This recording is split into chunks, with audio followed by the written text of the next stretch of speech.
Hello everyone, and thank you very much for joining us today for this fascinating webinar entitled What Can We Learn from South Korea's 5G Success? As potentially the most advanced 5G market in the world, there are surely many lessons that we can take on board from South Korea's 5G journey so far. But there's also a lot of nuance, and I think that's really what we're here to discuss today. My name is Harry Baldock, I'm the editor at Total Telecom, and today I'm joined by three very special guests who are here to share their expertise about this exciting market. We have Dr. Lee Sangchul, former CEO of LGU+, Kevin Hasley, CEO of RootMetrics, and Phil Kendall, Executive Director, Service Provider Group at Strategy Analytics. In terms of a brief agenda for this webinar, each of the panelists has a short presentation to share with us to show some of the latest data, and the second half of the session will be dedicated to a more general discussion. So without further ado, I'll hand over now to Dr. Lee for our first presentation. Okay, thank you. I guess the rollout of 5G in Korea has been quite successful so far. And within just a year and a few months, we have over 11 million subscriptions. And out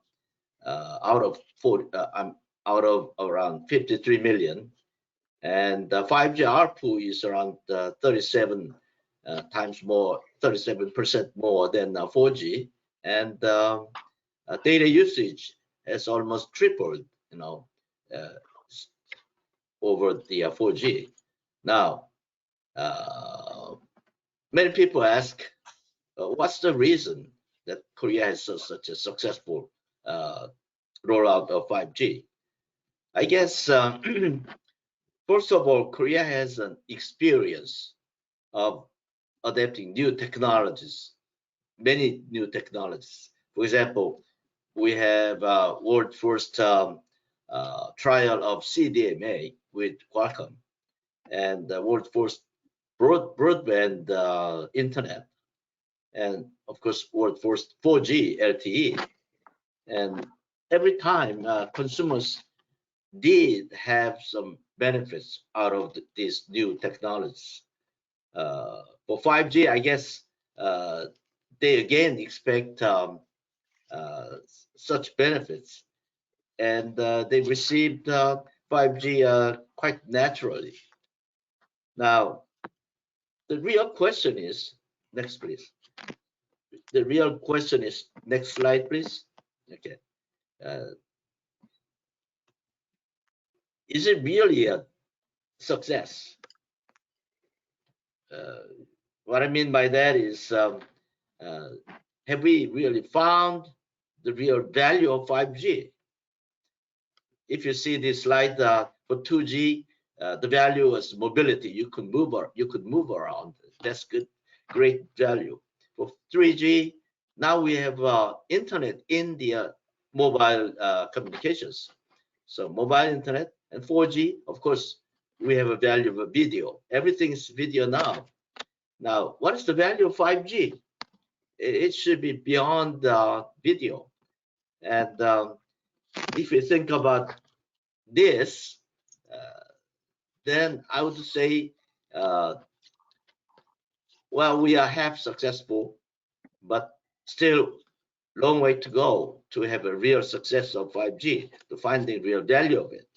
And next, please. Next slide, please. Okay. Now, I would say 5G is not just a network. If it is just a network, then it's just a fast 4G.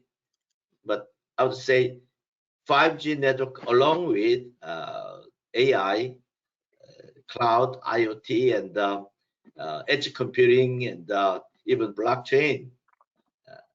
Now, we could have a really new digital environment, and with 5G we will be able to have different dimension of everything, like smart finance, smart education, security, medical care, and transportations, and this new value will give us smart cities and digital government and digital transformations and new digital life even. So when you say that have we reached that success, I would say not yet. we have way to go. But so far we haven't had a successful launch. That's for sure. Thank you very much, Dr. Lee. It's really fascinating, I think, that how the social fabric has a potential to change with 5G, with the incorporation of all these new technologies. It's a really exciting time. Let's move on to Kevin Hasley, who's going to talk about some of his data from RootMetrics. Kevin. Sure. Let's wait till the slides load up. Yeah, and what I want to start with first is just give you a sense of how RootMetrics performs their testing from a scientific standpoint. And what you're seeing on the screen now is we look at the aspects of performance for South Korea's network as from the consumer's perspective. We use the same handsets, the capabilities that can utilize 5G as the consumers do. When we tested, we do the same thing the consumers were doing in the safe aspects when we tested last, where we tested where they used their phones, indoors, outdoors, walking, driving. We replicate what they do on their phones through means of test. We don't alter the handset, so we keep it as they would use it right off the shelf in the stores. And we do making calls, sending texts, do data sessions. So we're taking every aspect that they do with the phone. And it's very important to look at it from that respect, because we just don't data test, because data is one aspect. So when you make the calls, when you go send text or IP messaging, and then when you do data, those transitions really affect the way networks handle the interaction with the handset. So we do the same exact thing in our testing infrastructure without altering, again, which is important, without altering the behavior of the handset or modifying it in any way. And so that's the setup of how we do performance benchmarking. Let's take a look at the performance. If you go to the next slide, what you're going to see is the kind of the transition and the results from Seoul and South Korea. When the last time we were there many, many times testing performance, but you're seeing the dramatic differences of South Korea's network. As Dr. Lee points out, and how they rolled out different technologies, you can see why they're so successful there and how fast they are, and the availability of 5G, which is the key aspect here, is when the consumer not only experiences 5G where they are standing still, but when they walk through a city, when they go through other towns, when they visit family across the nation of South Korea, you're going to see that same aspect, the same speed, the same availability throughout the nation of South Korea in many different cities, traveling to city to city. So that's very important. And you see the wide differences from that to Zurich, to New York, and to London, where we also test, and the availability percentages there. So that's really key, and we love seeing those numbers, and that's an important fact here. It really summarizes what Dr. Lee just said.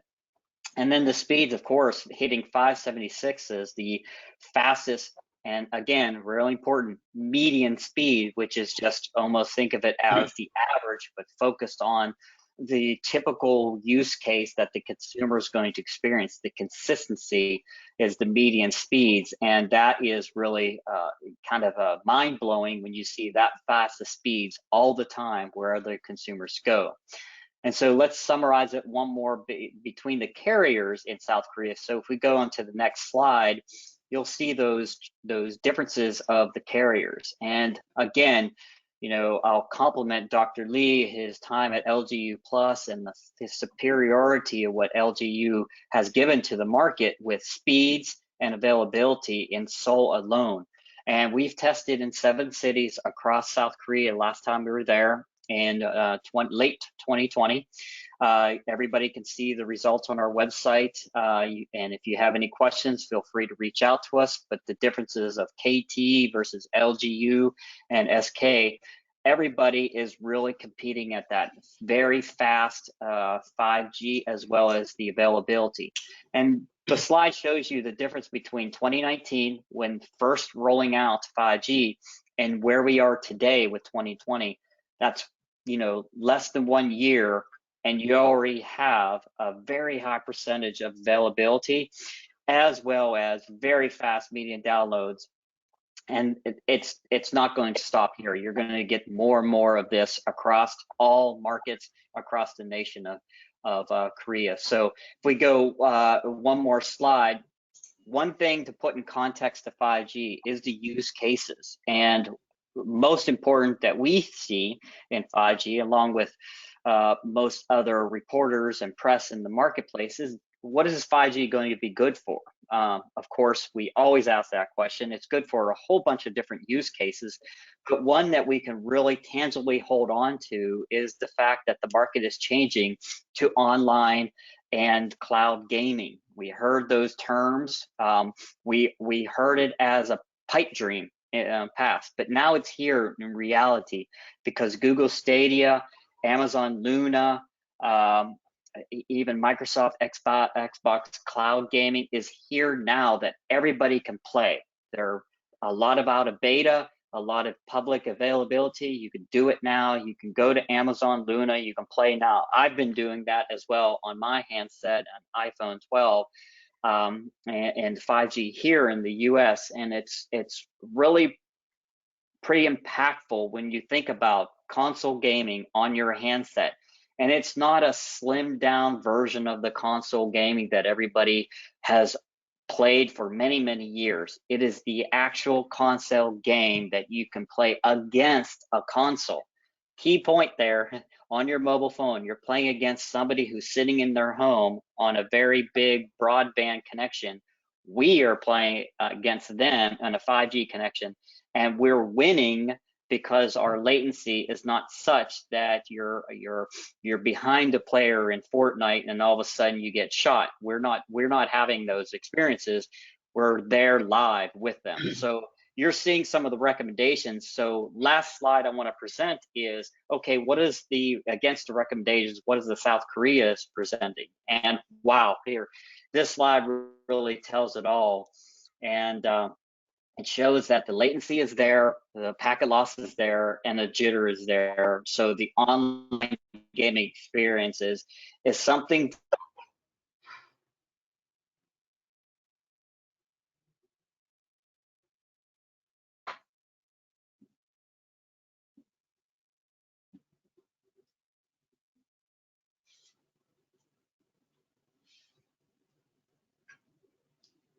Kevin, are you there? Yeah. No? I'm not sure if perhaps we've lost. Can't hear you. Kevin, are you there? I am there. Oh, perfect. Maybe just summarize the last slide again. I think you cut out for a moment there. Yeah, so just summarizing this last slide, it really tells you the story of how South Korea's success with 5G rollouts is helping the online gaming experience in real world conditions. So that's really the summary, is taking away is the impact of 5G on online gaming experiences is really here and now. And we just got to take a foothold of that and move it to the next stage and apply that to other use cases across other markets. Perfect. Thank you very much, Kevin. I think gaming really is one of those things that seems almost, it's not unique to South Korea, but it's certainly taken off in South Korea far more so than anywhere else. It's really a fascinating point to talk about. Phil, I believe we're on to your presentation now. Okay, yes, thank you, Harry. So hello, everyone. So I'm a server director at Strategy Analytics. I'm going to go over some of the trends we're seeing in the market, sort of recap the state of play with 5G in South Korea, and then again drill a little bit more down into some of the topics that both Dr. Lee and Kevin have already covered around sort of which services are driving consumer adoption. Also see sort of some of the trends we're seeing on the enterprise and business side of the market as well. So on the second slide, I mean, in terms of where we are in South Korea, I mean, Dr. Lee already mentioned there's 11 million 5G subscribers in the market by the end of November. That accounts for about 1 in 5 of all smartphone subscriptions. So already a very high level of adoption of 5G in the market.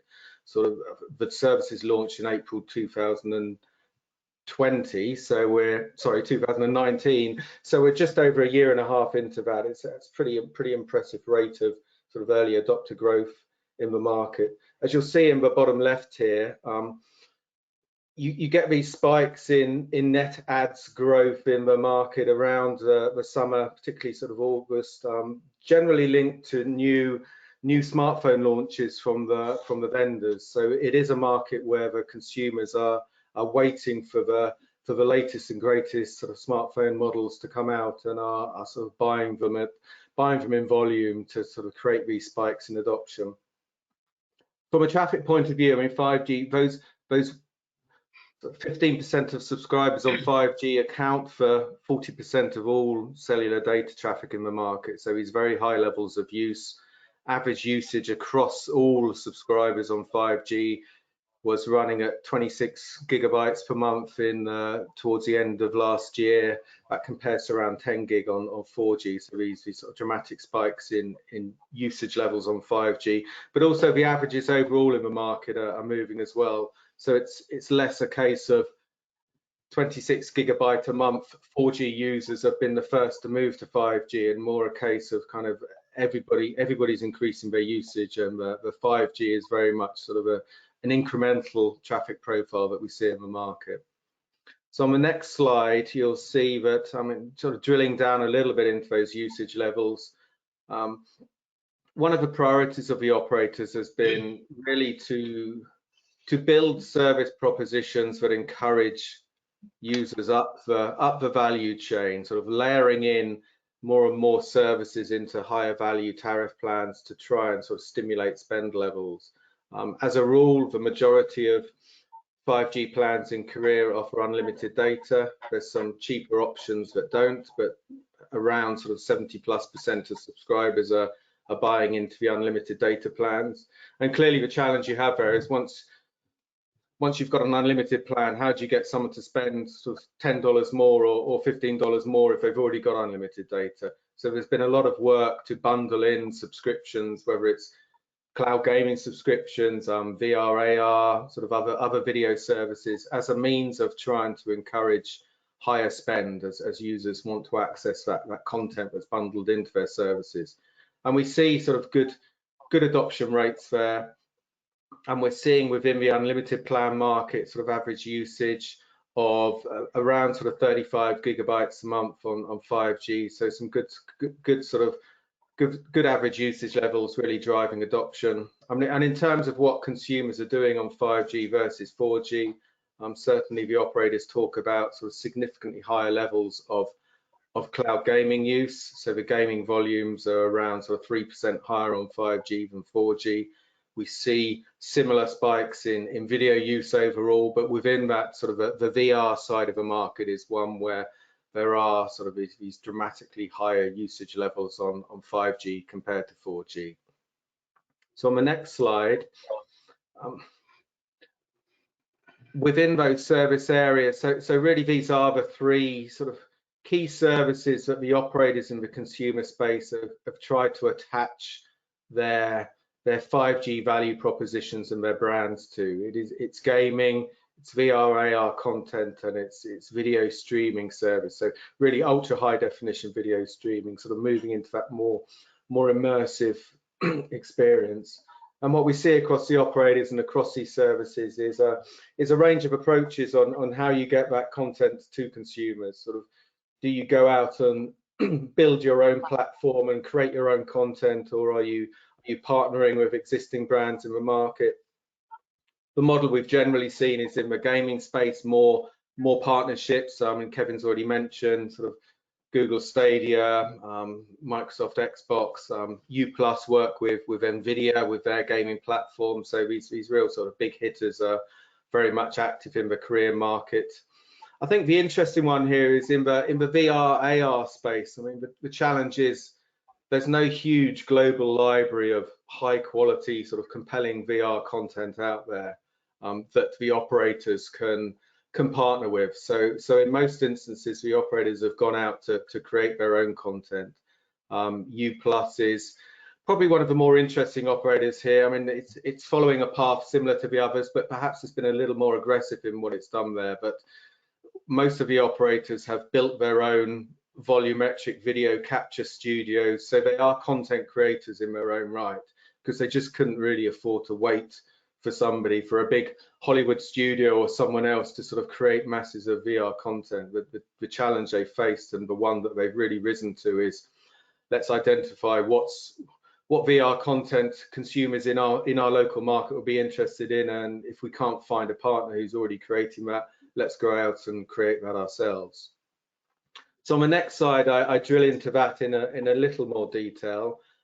So looking at sort of what LG U+ has done with its VR and AR services between sort of August 2019 and August 2020, and I'm not going to start reading all the bullet points on this. I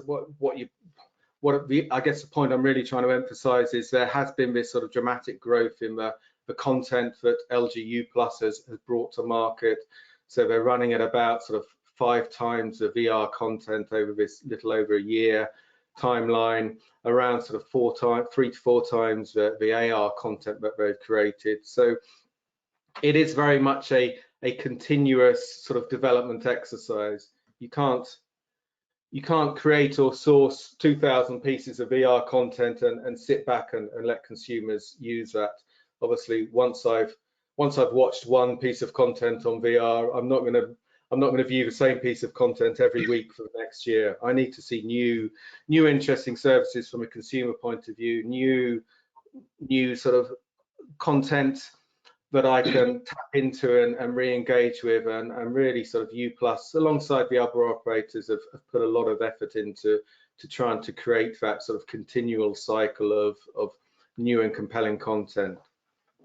And then on the device side, sort of one of the interesting features in Korea is the operators have bundled VR, AR products into their service plans as well. So it hasn't been a case of, here's the content, you as a consumer go and find a device that you can consume this on. They've sort of put a lot of effort into bringing models to market. On the VR, AR side, sometimes that's the drop-in head displays that you drop your smartphone into, or tethered or standalone products. And LG U+ has been quite successful there.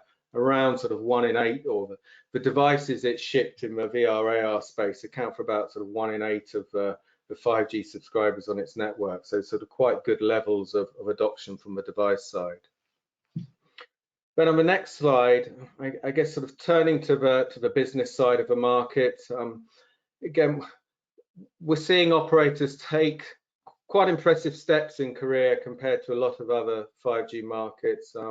LG U+ is perhaps not the leading player in the B2B 5G market, but has an approach that is sort of replicated by the other operators, where they are working closely with their customers to identify use cases. It's less a case of, here's a network technology and a suite of services, you as an enterprise figure out how you're going to use them. It's very much sort of a customer co-creation exercise we see in the Korean market. Where there's been more successes is where the operators have found ways to almost sort of horizontalize some of the features here, sort of find an application or a feature that can be deployed into multiple segments. So it could be sort of video analytics that is as relevant in a smart factory environment as it is in CCTV, or it could be sort of real-time remote control of devices that would work in drones, in factories, in these environments. So I guess it's identifying sort of enabling technologies that work well across multiple verticals. I think the smart factories one is an interesting space, probably the stronger one in terms of verticals in the 5G market so far. And a lot of that has been down to the Korean government providing funding as I guess a post-pandemic digital New Deal plan to try and stimulate industries and encourage a build back better approach for some industries. And the smart manufacturing space is one where sort of manufacturers are starting to use that funding to innovate around bringing 5G onto the factory floor and sort of delivering services that way. And the next slide is just a bit of a snapshot of what what some of the operators are doing. And really, I just want to emphasize again the importance of partnerships here. It's not about operators going out and building an end-to-end 5G services that is going to appeal to their enterprise customers. It is very much about either customer co-creation or working closely with partners to develop services. And you'll see a lot of similarities here. All the operators have a huge number of partnerships that they already have in place across robotics, across autonomous driving, machine vision, again in the smart factory space is a popular one. So a lot of vertical deployments there, but also some sort of more horizontal sort of platform-based partnerships. So SK Telecom working with Mobile Edge X on a multi-access edge computing platform is a sort of an interesting sort of variant there. So just to conclude on the final slide, I mean, we're seeing these high levels of adoption of 5G in South Korea. The content bundling has been a key part of the revenue stimulation that the operators have tried to push into the market. We do see in some of these more innovative services, as you get into gaming and VR, the need to offer the hardware as well, the need to sort of encourage users and direct users towards the right hardware that's optimized for these service experiences. And then on the enterprise space, certainly we've seen that digital new deal really sort of boost the smart factory sector. We see a lot of other vertical opportunities, but it's ecosystems and partnerships that are driving successes there, and one we would sort of emphasize for operators in many markets. You can't do all of this yourself. It's about finding the right player who can really help you sort of deliver on the service experience. Awesome, thank you very much, Phil. I think that's that last slide in particular is a really great springboard for from which we can move forward with the discussion. But before we do, I just had a quick question for Dr. Lee, because it feels like 5G's seen such an enormous adoption rate in such a short period of time. I wanted to ask, what is it about South Korea that makes it a market so adept at adoption for these new technologies? Well, I guess the biggest factor is competition between the three telcos in Korea. When we go back to a 4G case, we know that the LGU Plus started earlier, say 6 months earlier than SKT and 1 year earlier than KT. And the so-called early adapters is around 10% of the whole people. They all moved to LGU Plus, and LGU Plus got all the fruits because they started earlier than others. In just 3 years, their ARPU went up around 40%. The revenue went up 40%, and especially the brand name, which used to be the last, now it's pretty close to top tier competitors. So when 5G started, they all got into the same market at the same time. They started about that, quite fiercely in the beginning, and the price plan was quite reasonable then. It's not that high because of 5G. It's a little bit higher than standard 4G. So around 15-20% higher price plans. And they have various price plans, and people liked it very much. And another thing is the government. Government thought that 5G would lead and trigger the Industry 4.0 in the forthcoming years, and they understood that they should go into the 5G earlier than any other countries, and the Industry 4.0 will come earlier than others. And digital transformation is also the keyword for the successful launch of 5G earlier than others, because everybody wanted to have digital transformations, which reduce the resources and which increases the output. And this digital environment is the key word, when we started 5G then. So I guess the competition comes, and the government pushed, and those consumers accepted it without much, obligations or anything like that. Kevin, let's go back to gaming and some of these new services, particularly in emerging areas like gaming, AR, VR, and I guess content in general. Do you think South Korea's approach is markedly different from that we're seeing in other markets around the world when it comes to 5G? Yes. What you're seeing on Phil's slide is the partnerships that they built and the carriers' closeness to those end consumer brands, which is really key. They're not trying to build it themselves. They're partnering with the right systems that the consumers are used to and the consumers want to be around. It's not replicating that same environment. It's trying to leverage whatever existing out there. What those players like Xbox, Nvidia, Amazon, and Google wanted to see is a network that can handle the amount of information being passed forward for cloud gaming to be successful. In South Korea, my observations as well as our performance shows that they were ready. They were certainly ready even on LTE, but the transition to 5G is just a dramatic change into that environment, where now that experience is kind of a no-brainer in South Korea. Everybody's doing it. It's taken off successfully, as we see it in Phil's slide, and what Dr. Lee is saying. That's just a model that everybody needs to follow and choose. And I think you're going to see a lot more partnerships around the world to bring out these 5G technologies into more of a consumer brand and understanding of what they can do with it.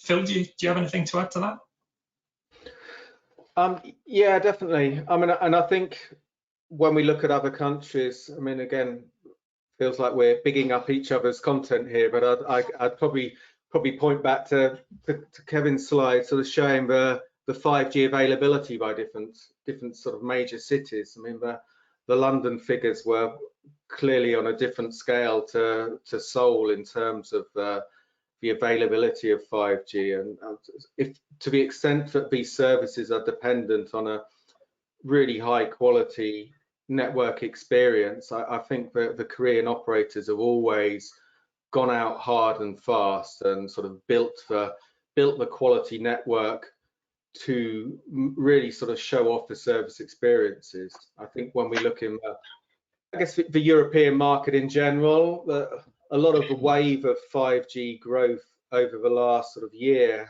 or from a network side, has been expansion of dynamic spectrum sharing, sort of pushing 5G into lower bands so you can get the coverage up. So you can say, I cover 70% of the population. Now, the reality is, in those lower bands with limited spectrum, you might be covering that and offering 50 to 100 megabits per second. It's clearly non-standalone, so you don't necessarily get the super low latencies as well. So it's not a sort of a transformative service experience for many users. If I'm in those parts of London where I can get 400, 500 megabits per second on a truly sort of wideband 5G network, then that's great. So I think there's a challenge that sort of some of the operators have in delivering the network experience to really sort of back up those services. But I would say more generally, certainly the Korean operators just have really embraced the content and the service experience. They've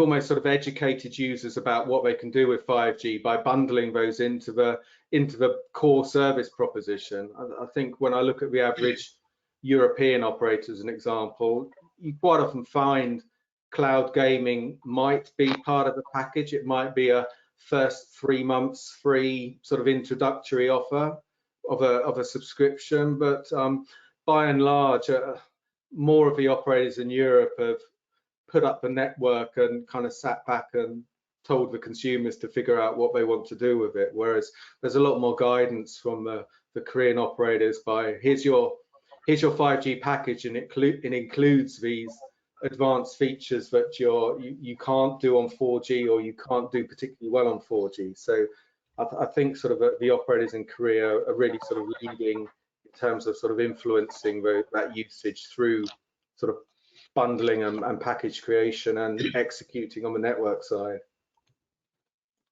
When we spoke previously, I know, I think it was Kevin mentioned that often people, particularly in Western markets, are really waiting for that killer app that's going to really drive 5G and really necessitate 5G usage. Whereas it certainly seems like in the South Korean market, the killer apps are hopefully at least being created by the telcos themselves. Do you think that's fair, Kevin? I think that's fair. The killer app is always a unicorn out there that everybody chases, but in reality, the killer app is already out there, right? We just have to embrace it and bring it out to the consumers in the path that they're using in today, which is the mobile phone out there, out and about.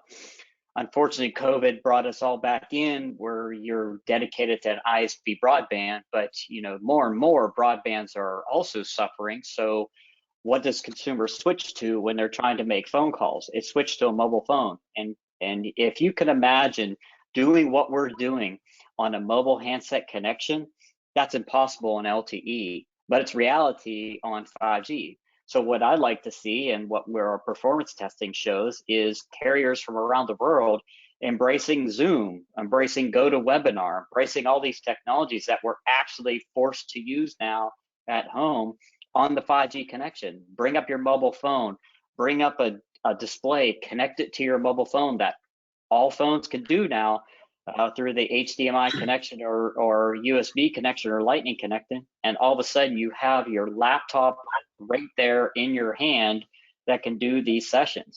That killer app, we've been doing it, or forced to be doing it, since March of last year.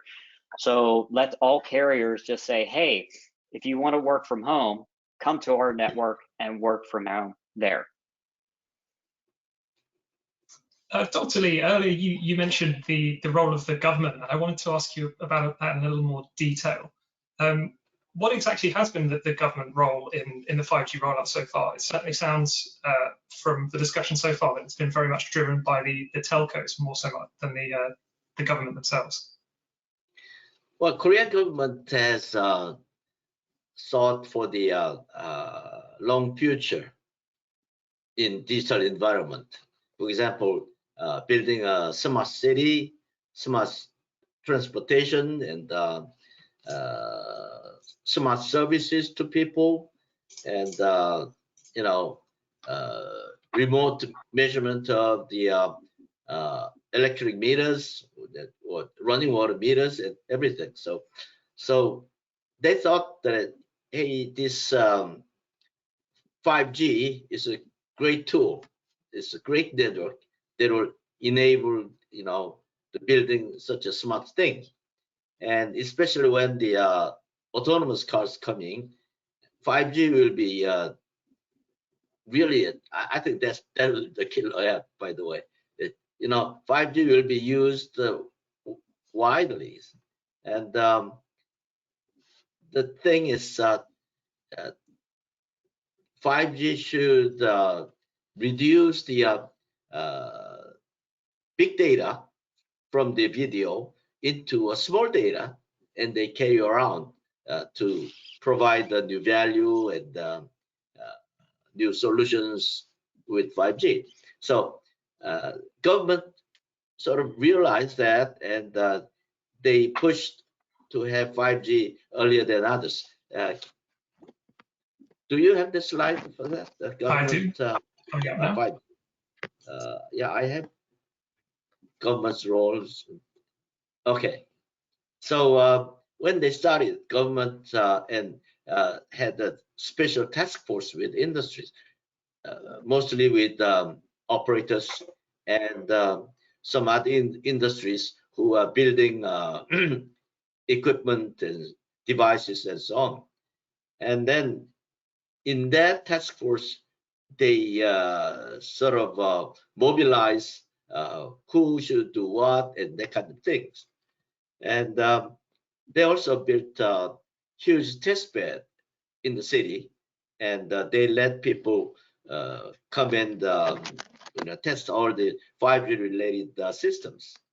And they also talked about the deregulations because of 5G. There are many things you have to deregulate it to deploy 5G, and also they had a special fund for educating not the school education, but educating the technicians, and they support startups related to 5G. So they had all those kind of things pretty much ready, and even before we started 5G commercial service.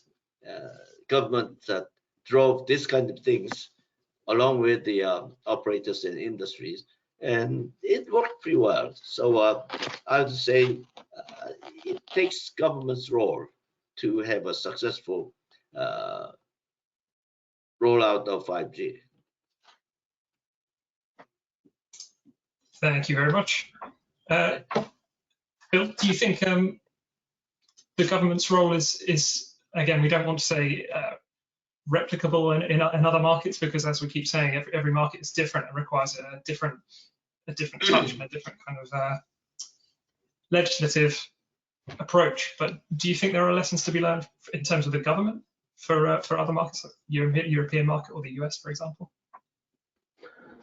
I mean, I guess to a certain extent, the 5G market flourishes when the governments make the spectrum available, make the network rollout sort of regulatory environment favourable to the operators. So in terms of sort of local zoning of base stations and all that sort of fun legal side of the market. But beyond that, you almost just want the governments to get out of the way and let the markets, let sort of the competitive dynamics drive the market forward. I mean, Dr. Lee's spoken about the fact one of the reasons Korea has been a strong 5G market has been this competitive dynamic between the operators sort of driving them all forward. I mean, we see governments in many countries and regions sort of setting up 5G test beds in certain verticals, agriculture, autonomous driving, as a way of sort of bringing perhaps industry and end users and universities, even sort of academia together to identify use cases, identify challenges around sort of the use of 5G. And that's, I mean, that has a role to play, but I think ultimately the market thrives when the operators can understand what their customers in their local environments sort of specifically want. We've spoken about on the enterprise side, that's about sort of customer co-creation and partnership, but even on the consumer side, it's like maybe VR services linked to K-pop stars is not something that's going to work in Brazil or in Scotland. So it's a case of operators there, you need to identify what gets the consumer up in the morning, what gets the consumer excited about using content and services, and let's build propositions around that. So I think, yeah, I'm not a big fan of suggesting governments need to be doing more to sort of stimulate 5G beyond putting the basics in place of spectrum and a decent sort of licensing regime and getting out of the way. I think probably the one interesting element in Korea that we've spoken a little bit about has been this digital New Deal, and a lot of countries are looking at those types of initiatives. So the EU Next Generation kind of green/digital New Deal initiatives they have there. Everybody's talking sort of build back better after the coronavirus pandemic. Sort of how do we stimulate industries that have long-term potential, sort of green technologies, AI, yeah, sort of data analytics, all those sort of spheres, and 5G has a role to play there. So perhaps sort of helping industries jump to the next step and bring forward some of those initiatives would be a sort of worthwhile support that governments could do to sort of a vertical side of the market. So I guess really what we need to ask now is what's next for the South Korean 5G journey? Because whilst it is obviously far further advanced than in many other markets around the world, 5G is still very much in its early stages, even in South Korea. Kevin, what do you think is next for the market?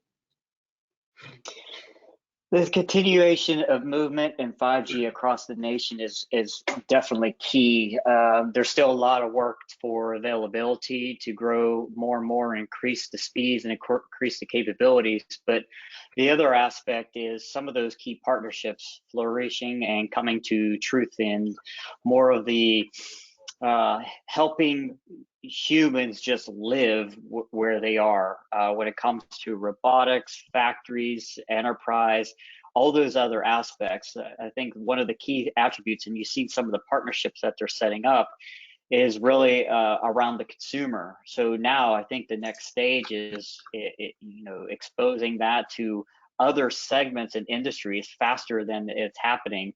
Of course, it's faster in South Korea, but just ramping those aspects up of enterprise and using that technology for advancing what we're dealing with and bringing those autonomous cars and everything else into more of a reality. And with that technology, you can do those. Dr. Lee, the same question for you, and I'd like to also try and tie in a question we've received from the audience about millimeter wave and how currently the three operators seem to be fairly reluctant to implement millimeter wave. So what do you think is the future for the South Korean 5G market, and what's the future for millimeter wave in 5G? I think we should think about the future of 5G on the line of the social environment and some technological environment we have. If you think about pandemic, nobody thought about it 2 years, year ago even. And this pandemic brought the digital environment, at least accelerated digital environment, at least 5 to 10 years. And everybody using Zoom and remote educations, and that people wouldn't have done it just a year ago, and everybody's doing it now. You have to have a conference with people online, and now we are having webinar online, so and the technology is going up very fast too, especially in AI area. Everything's done by AI, especially special purpose AI, like medical purpose. Watson is far better than human doctors, and AlphaGo plays better Go game, which is the most complicated game human ever invented. The number of ways to play is 10 to the 170th power or something. It's over imagination. They play better than human beings. So for some special purpose, AI is better than humans. So with this AI and this digital environment, is bringing, how to say, the great reset of everything. So the question is, okay, great reset is coming. What should 5G do in the future? I think 5G should not stay as a kind of fast 4G, small latency, large bandwidth. I think the capability of 5G is far more than that.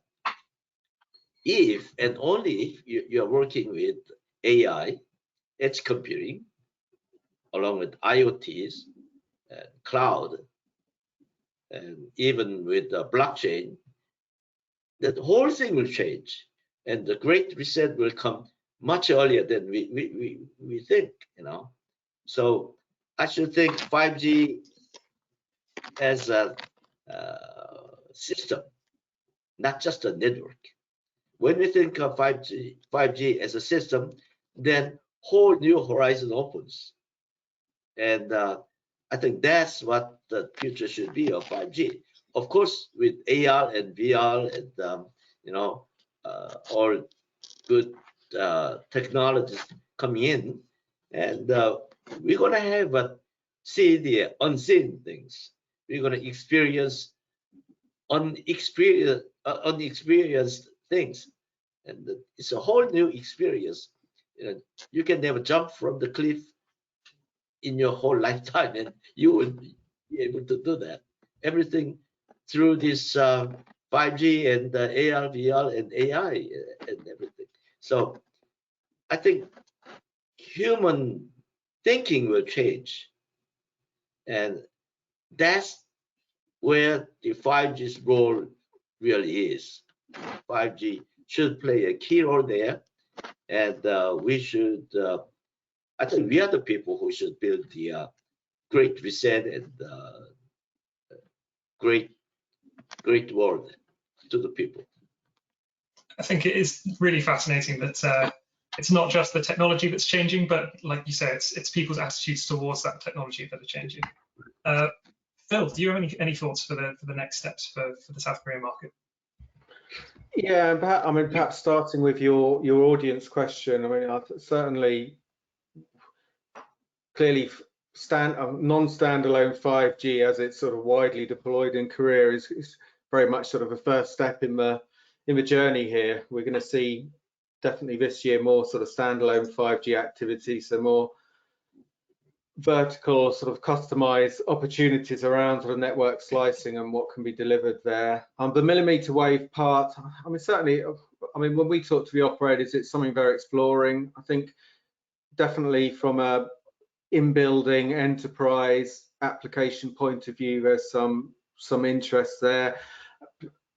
Probably very high density sort of traffic zones in urban locations. So if we've already got 20% of smartphones on 5G and they're doing 3 times the average data of sort of a 4G phone, it's only a matter of time before, if you want, as an operator, if you still want downtown Seoul to be delivering 500 megabits per second on 5G, then you need to sort of densify and put the extra capacity in. So I think sort of millimeter wave comes to play there. It's just in Korea, millimeter wave hasn't really had the kind of the 5G home broadband angle that we see in some other countries. It's a massively wired broadband market environment. None of the operators are particularly incentivized to, it doesn't buy them much to deploy millimeter wave for sort of a home broadband service experience.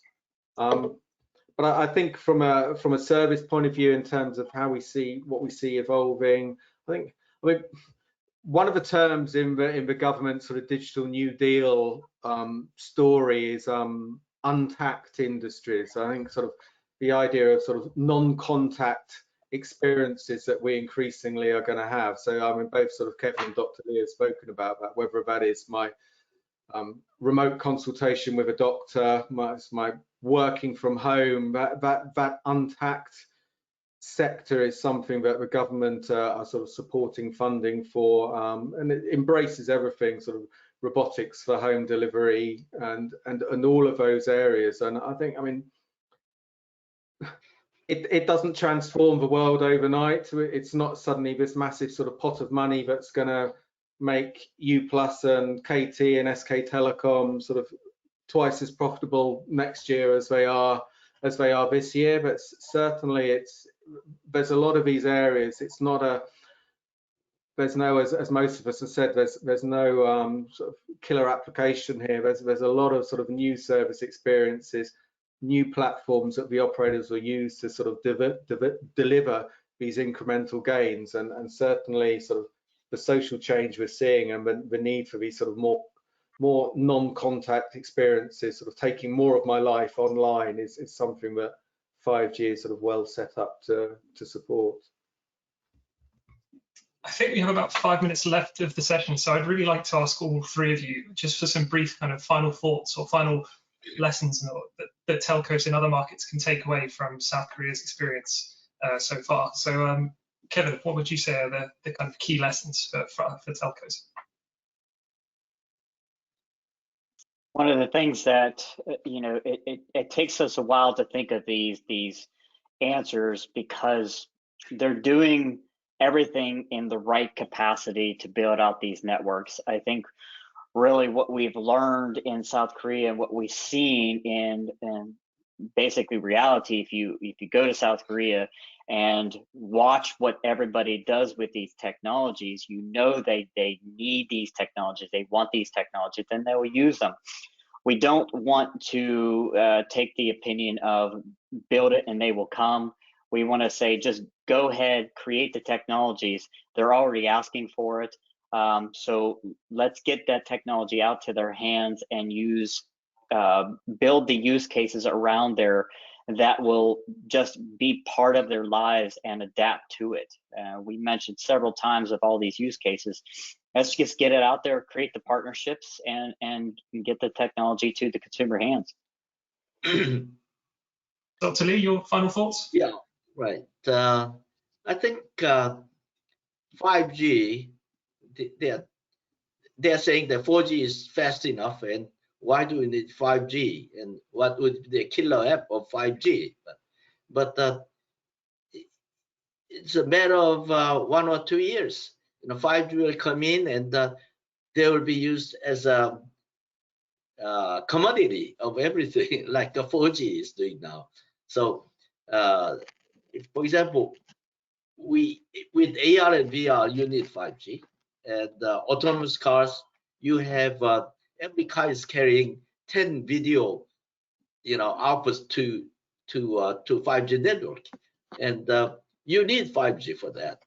And for untagged consultations or untagged whatever conference or whatever, they all need 5G. So it is here already now. And the one clear thing is, if you are behind of your competitors, then you will be really behind. Not just the ARPU or revenue, but your brand will go down, which is really bad for you. So I think the operator should just go and do it along with 4G. And once they bring some new services and go for some feedback loop of the consumers a couple of times, then they will find the very good services people like.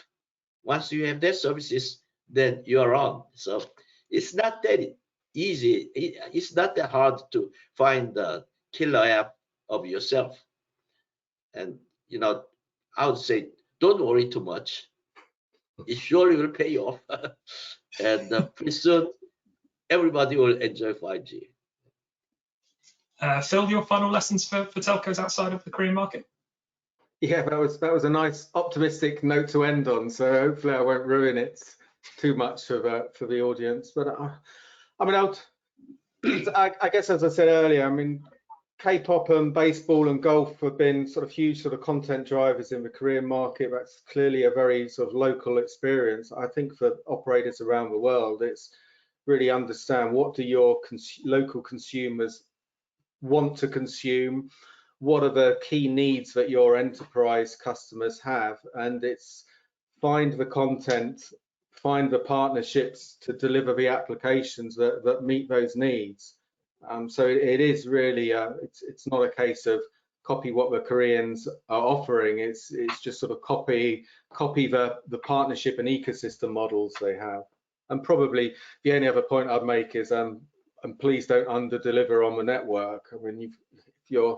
If you're offering these services, you've got to invest in the network deployment and the quality, so that those services are worth consuming, and consumers and businesses will come back for more and tell their peers, and you get that kind of virtual sort of circle of growth. So it's play the ecosystem well and build out the networks.